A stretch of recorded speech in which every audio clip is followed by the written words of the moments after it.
ದೊಡ್ಡಬಳ್ಳಾಪುರದ ನೇರಳೆಘಟ್ಟದಲ್ಲಿ ಪತ್ನಿಯನ್ನ ಹತ್ಯೆಗೈದಿದ್ದಾನೆ ಪತಿ.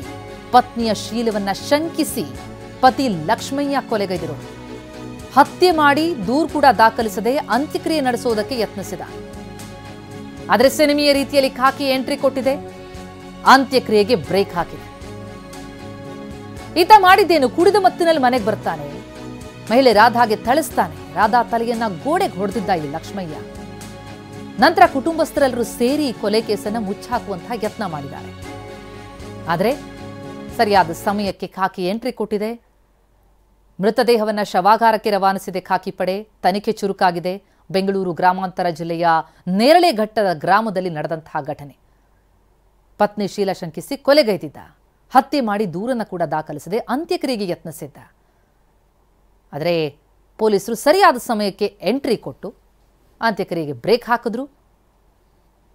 ಈಗ ಆ ಮೃತದೇಹವನ್ನು ಶವಾಗಾರಕ್ಕೆ ರವಾನಿಸಿದ್ದಾರೆ. ತನಿಖೆಯನ್ನು ಚುರುಕುಗೊಳಿಸಿದ್ದಾರೆ ಪೊಲೀಸರು.